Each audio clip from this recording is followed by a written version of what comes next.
ఇక్కడ ఏం జరిగినా ఈ ఇసుకపట్నం పోర్టు పక్కాలు నావే.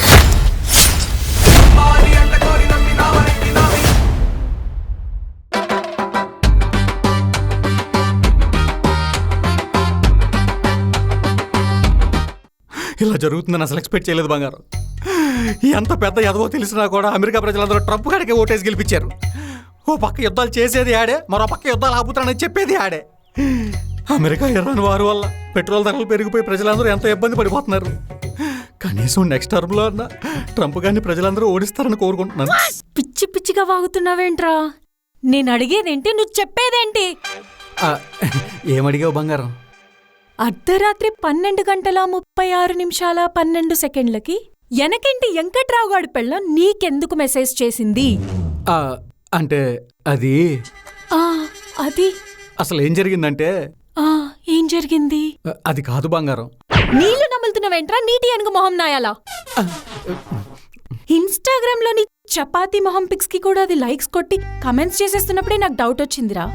ఏంటి ఇన్ని దేకే వాళ్ళు కూడా ఉన్నారా అని. ఇప్పుడు కన్ఫర్మేషన్ వచ్చింది. ఆ ఎలకతోక మొహంది నీకు ఎందుకు మెసేజ్ చేసిందో చెప్పు. తను ఎందుకు మెసేజ్ చేసిందో నాకెలా తెలుస్తుంది చెప్పు? ఆవిడెవరికో చేయబోయి నాకు చేసిందేమో. నేనేమో చుంచు ముఖంది ఎలక ముఖంది అంటుంటే నువ్వేంట్రా తను ఆవిడ అనంత మర్యాద ఇచ్చేస్తున్నావు. భూమి మీద నూకలు చెల్లిపోయారా నీకు? స్త్రీలను గౌరవించడం మన సాంప్రదాయం. వారికి కేటాయించిన సీట్లలో వారిని కూర్చొనిద్దాం. ఆర్టీసీ సామెతలు చెప్పావనుకో గొంతులో గుడ్డలు కుక్కి మరీ కొడతా. అయినా టాపిక్ డైవర్ట్ చేస్తున్నావేంట్రా? కనుక్కోలేననుకుంటున్నావా? వెంకటలక్ష్మి ఒక్కటేనా? పిఠాపురంలో, పెద్దాపురంలో, పట్టాలపురంలో ఇంకేమైనా ఉన్నాయా అకౌంట్లు? ఎఫ్ఐఆర్లు అంత పెద్ద పెద్ద మాటలు ఎందుకు బంగారం? నా జీవితం అంతా నీకు వండి పెట్టడానికి, నీ కాళ్ళు నొక్కడానికి, నిన్ను బతిమాలడానికి, నీతో తిట్టించుకోవడానికి, కొట్టించుకోవడానికి, కొట్టిన దెబ్బలకి ఏ నెలలకు కాపడం పెట్టుకోవడానికి, ఎవరికే చెప్పుకోలేక బాత్రూంలో ఒంటరిగా కూర్చొని ఏడవడానికే సరిపోయింది. ఇంకా అకౌంట్లు ఓపెన్ చేసే టైం ఎక్కడ ఉంది చెప్పు? టైం ఉంటే ఓపెన్ చేసేస్తావా? అయినా నీ చింతపిక్క ముఖానికి నేను సరిపోనారా? కాసేపు కబుర్లు చెప్పరా అంటే కూర ఉండాలంటావు, అలా బయటకు తిప్పరా అంటే బట్టలు ఉతకాలంటావు, పోనీ అదన్నా చేయరా అంటే అంట్లు తోమాలంటావు. పొద్దస్తమానం తప్పించుకొని తిరుగుతుంటే అప్పుడు అర్థం కాలే అయ్యగారు అర్ధరాత్రి ఉదయించే సూర్యుడని. అయినా నీకు కాదురా, దానికిస్తా బూస్ట్. తన ఈ టైంలో ఇంట్లో ఉండదు, రైతు బజార్కి వెళ్తుంది. ఓహో, ఓ గంటాగి 9 o'clock వెళ్తా. ఆ టైంలో తను పిల్లలు దింపడానికి స్కూల్కి వెళ్తుంది బంగారం. ఆ వెంకట్రావు గారు రాత్రంతా తాగేసి పడుకుని 10 అయినా కూడా నిద్రలేస్తాడు దరిద్రుడు. సరే, ఇంకాసేపు ఆగి 11 o'clock వెళ్తా. ఆ టైంలో తను కుక్కరీ క్లాసెస్కి వెళ్తుంది. ఆ దరిద్రుడు నిద్రలేసే టైంకి వెరైటీగా వంటలు వండి పెట్టాలి, లేదంటే ముద్ద దిగదు, మొద్దు ఎదవకి. సరే పోనీ ఒక 2 hours ఆగి 1 o'clock వెళ్తా. తెల్లారిసావు నుంచి ఇంటి పని వంట పని చేసి అలసిపోయి లంచ్ చేసిన తర్వాత తను ఒక 1 hour కొనుక్కు తీసి రిలాక్స్ అవుతుంది బంగారం. ఆ టైంలో నువ్వు వెళ్ళి డిస్టర్బ్ చేయడం ఎంతవరకు కరెక్ట్ చెప్పు? మన ఇంట్లో ఆ పనులన్నీ చేసేది నేను కాబట్టి నీకు వాల్యూ తెలియట్లేదు. కానీ మధ్యాహ్నం 1 గంట నిద్ర విలువ నీకే తెలుసు బంగారం, తెలీదు. సరే అది కూడా పోనీ ఈసారి ఒక 4 hours ఆగి 6 o'clock వెళ్తా. పొద్దున్నే స్కూల్లో దింపిన పిల్లల్ని పిక్ చేసుకుని రావద్దా? ఆ వెంకట్రావు గారు లేతే తాగుతాడు, తాగితే పడుకుంటాడు. వాడున్నా కూడా లేనట్టే. పాపం ఒంటరిగా ఎన్నో బాధలు పడుతుంది ఒక్కతే. అయ్యో పాపం, పాకిస్తాన్ వల్ల కూడా ఈ పాచిమోహం దానికి వచ్చిన కష్టాలు రావద్దురా. అవును కదా. నిన్న మధ్యాహ్నం బయటకెళ్ళా కదా, ఎక్కడికెళ్ళా బుల్లబ్బాయ్? పోన్లే, మొన్న నేను 1 week ఊర్లో లేను కదా, ఎక్కడికెళ్ళాను? ఎవరికి తెలుసు? అది కూడా పోనీ ఈరోజు పొద్దున 6 గంటలకి నేను ఎక్కడున్నాను?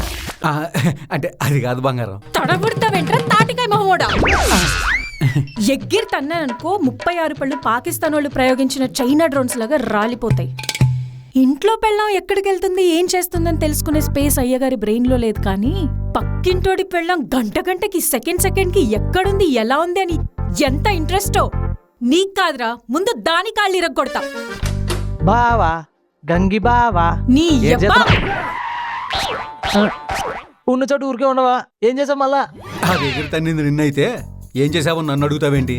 నిన్ను కొట్టి నీకేమన్నా అయితే ఇంటి పని వంట పని చేసే వాళ్ళు ఎవ్వరూ ఉండరని నీ మీద కోపం వచ్చిన ప్రతిసారి నన్ను ఎరగొట్టేస్తుంది. నీకు దండం పెడతా బావా, ఏదో పనులు ఏం చేయకు. నాది నీలా తోలుమందం కాదు, తట్టుకోలేకపోతున్నా. నువ్వు చేసే ఏదో పనులకి నా ప్రాణాలు పోయేలా ఉన్నాయి. ట్రంప్ గారు యుద్ధాలు చేయడానికి నీ చెల్లి కొట్టడానికి కారణాలు కావాలంటారా? ప్రపంచంలో ప్రతోడు చేదురద పెడితే గోక్కుంటాడు, నీ చెల్లి ఎరగొట్టుద్ది అంతే. మా చెల్లి ఢిల్లీ ప్రైమ్ మినిస్టర్ మేలోని అంత మంచిది. దాన్ని పట్టుకొని తప్పుగా మాట్లాడావంటే నీళ్ళ విరోచనాలు అయిపోతావు. అయినా ఏ కారణం లేకుండా నా చెల్లి నిన్ను కొట్టిందేమో కానీ నన్ను ఎప్పుడూ కొట్టలేదు. ఇంతకీ ఏం చేసావు? రేయ్, నీ చెల్లి పెట్టే టార్చర్ తట్టుకోలేక నేను, ఆ వెంకట్రావు గారి పెట్టే టార్చర్ తట్టుకోలేక అది, ఆ అంగన్వాడీ కార్యాలయం వెనకాల కూర్చుని కుట్లు అల్లికలు చేసుకుంటూ ఏవో కష్టసుఖాలు పంచుకుంటాంరా. ఆ మాత్రం దానికి మా ఇద్దరి మధ్యలో ఏదో ఉందంటే అలా చెప్పు. పొరిగింటి పల్లి చట్నీ రుచి అంటే ఇదే. అయినా కష్టసుఖాలు చెప్పుకోవడానికి నేను లేనా? పరాయి దాంతో చెప్పుకోవడం ఎందుకు, దీంతో చెప్పు దెబ్బలు తినడం ఎందుకు? చంపుతా నా కొడక. నీకు చెప్పినా ఒకటే, ఐసిస్ తీవ్రవాదులకి చెప్పినా ఒకటే, సచ్చినా చెప్పను. అంతగా నేనేం చేశాను బావా? ఆ? ఏం చేసావా? సంవత్సరం క్రితం పార్క్ వెళ్ళినప్పుడు ఒక అమ్మాయి కనబడితే జస్ట్ బాగుంది కదరా అన్న. నువ్వు వెళ్ళి నీ చెల్లితో ఏం చెప్పావురా? ఆ అమ్మాయి కళ్ళు కాశ్మీర్ లోయల్లాగా, పెదాలు పూత రేకుల్లాగా, నడుము నాగార్జున సాగర్ లాగా, ఇక తొడలేమో మిర్చి బజ్జీలా ఉంటాయని చెప్పా. ఈయన నేను ఇప్పుడు చెప్పానురా. నువ్వు మంచి రైటర్ బావా.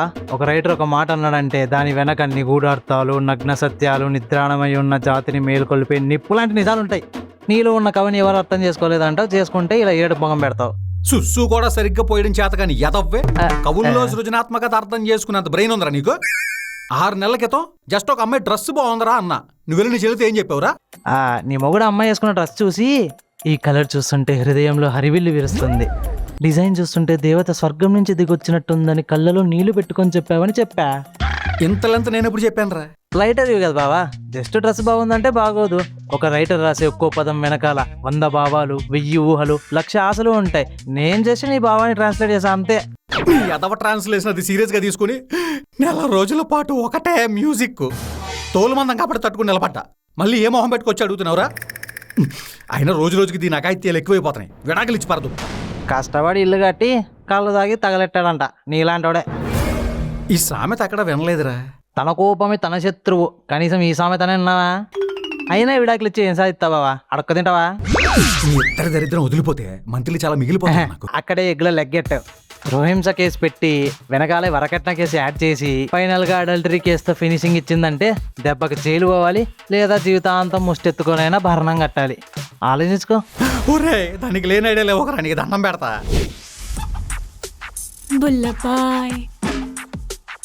ఎవరది? ఏం కావాలి బంగారం? ఇందాక ఎగిరితన్నింది సరిపోలేదా? ఇంకో 4 పీకుతావా? పక్కనే ఉన్నాడు కానిచ్చే. ఇందాకే కదే అమ్మ నా బూతులు తిట్టావు, అప్పుడే రొమాన్సా? నువ్వు అన్నది కరెక్టే బావా. She is unpredictable. అది పిలిచేది వంట చేయమని. అవునా? ఎమోషన్కి ఎక్స్ప్రెషన్కి అసలు సింకే లేదు. నిజంగానే కోపం తగ్గిపోయిందా? భార్య అంటే తల్లి తర్వాత తల్లి లాంటిదిరా అన్నయ్య. కొట్టేటప్పుడు కొట్టాలి, పెట్టేటప్పుడు పెట్టాలి. చా, అవునా? అయితే వెళ్ళి వంట చేసి అందరికీ పెట్టే మరి. పిచ్చి బుల్లబ్బాయ్, అమ్మ పెట్టే 4 గంటేది అన్నం కాదు, అది వేరే. నువ్వు ముందెళ్ళి వంట చెయ్యి. లేట్ అయితే బాడీలో బ్లడ్ షుగర్ డౌన్ అయ్యి షివరింగ్ వచ్చేస్తుంది. తర్వాత నీకు యాపమండల జాతరే.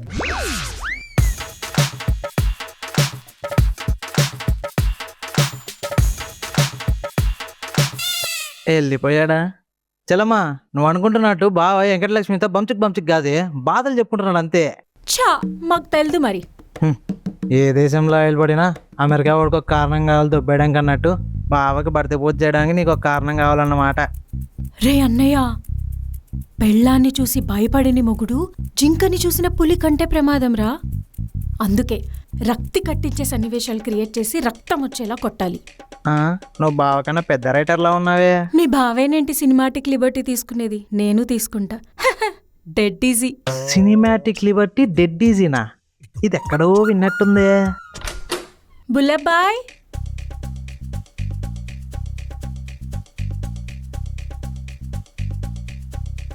ఏంటి అదే? మీ బావ లెటర్ రాసి పెట్టి ఆత్మహత్య చేసుకుని చచ్చిపోయాడా? అప్పటికీ అడుగుతూనే ఉన్నాను ఇన్సూరెన్స్ పేపర్లు ఎక్కడున్నాయి బావా అని. కొంపదీసి వెనకంటే వెంకటలక్ష్మి ఇచ్చాడంటావా? చిన్నప్పుడు నీ చిన్న మెదడు మీద క్రికెట్ బ్యాట్తో అనవసరంగా కొట్టారా? క్రియేటివిటీ తన్నుకొచ్చేస్తుంది, కంట్రోల్ చేసుకో. నేను ఇంకా లెటర్ చదవలేదు. అంటే బావ సాహసం వల్ల ఓవర్ యాక్షన్ కొంచెం అలవాటైపోయింది. ఇంతకీ ఏముందా లెటర్లో? ఈ కిచెన్లో చెమటలు కారుకుంటూ నేను ఇంకా బాధపడలేక చచ్చిపోయాడా? వచ్చిరాని నా వంటతో మీ ఇద్దరిని సాటిస్ఫై చేయలేక చచ్చిపోయాడా? మీ ఇద్దరితో చెప్పు దెబ్బలు చీవాట్లు తినలేక చచ్చిపోయాడా? బయటకెళ్ళి బిర్యానీ తెస్తా, అందరం ఏసీలో కూర్చొని తినొచ్చు. బావా అంటే చచ్చిపోలేదా? ఆత్మహత్య చేసుకోవడం అంటే అంత ఈజీ అనుకున్నావేంట్రా? చాలా ధైర్యం కావాలి. మీ బావక బల్లిని చూస్తేనే భయం. ఎక్కువ ఊహించుకోకు, నేను వెళ్ళి ఏసీ ఆన్ చేస్తా. ఒక్క బావ మాత్రమే కాదు, సమాజంలో చాలా మంది భర్తలు కక్కలేక మింగలేక సావలేక బతకలేక బతుకుతున్నారు. మీకు తెలిసిన భార్య బాధితుడు ఎవరైనా ఉంటే కింద కామెంట్ చేయండి.